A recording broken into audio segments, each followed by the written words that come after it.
Kaixo, Asier naz, eta Rixikesen nago. Rixikes nahiko herri turistikoa da, badago Nobedalitik 250 kilometrotara gutxi gora bera, iparralderantza.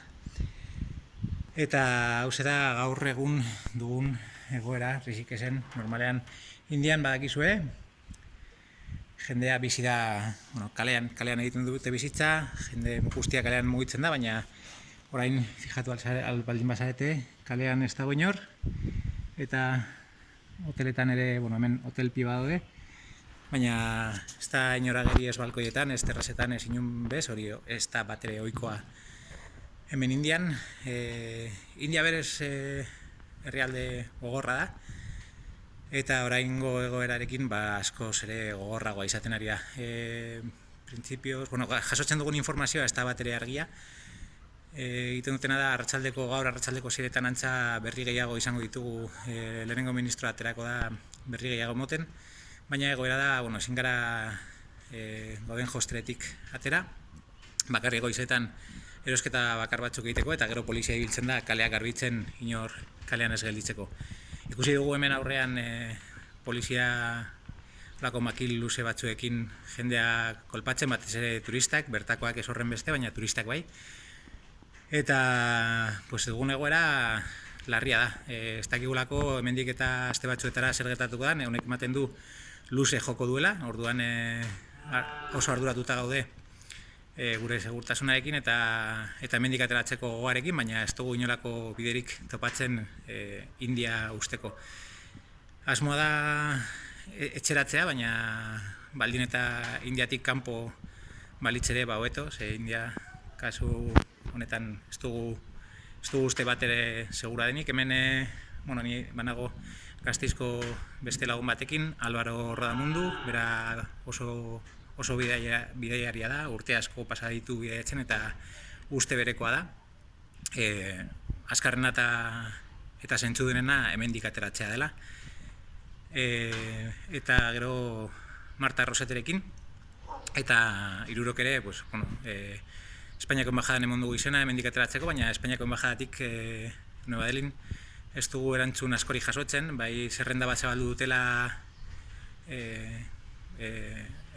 etxera bueltatzeko, baina besterik ez, badekigu turista nahiko txok kalean lo egiten ari direla, hostelek ez dute turistarik nahi, batzuk ez dute baimenik jende hartzeko, eta baimena dutenek ez dira turistekin fidoz. Hemen Indian turistekin ardura jartzen diete turistei hemen koronavirusa izateatik. Herri honetan kasu batzuk agertu dira, ez justu gauden lekuan, baina bai gertu. Eta, inork ez dakiz gertatuko dan, egunetik egunera berriak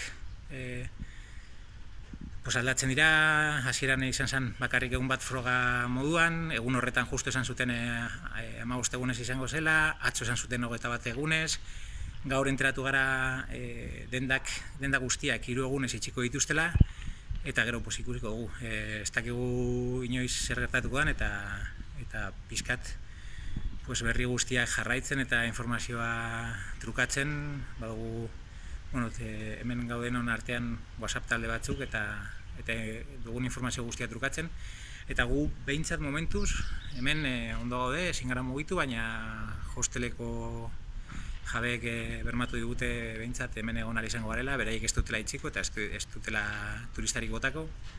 Beraz alde horretatik sortia izan dugu, baina beste batzuk ez dute horren beste sortia izan, orduan hori, hau da egoera, hori ikusten duzu orain pertsona bat kalean ibiltzen dana. Baina segurenik polizia baldin bat eta badaude denbora guztian atzera eta aurrera esango diote, esaten baldin badiote, eta ez makilekin informatzen. Eta holase, egiten ari gara aldugun guztia hemendik ateratzeko, baina ez da erraza izaten ari, eta ez dugu uste erraza izango denik. Bai jaso dugu Espainiatik, gainera, Euskal Herritik, nik jaso dut Euskal Herritik, saiatzen ari direla turista guztiak batzen Nueva Delhin, baina Nueva Delhi ez da bat ere hiri segurua, oso gogorra da. eta momentuz hemen geldituko gara eta zain, baina ateratzeko gogo biziarekin. Beraz, animo zuek ere eta asko zaindu. Musu bat.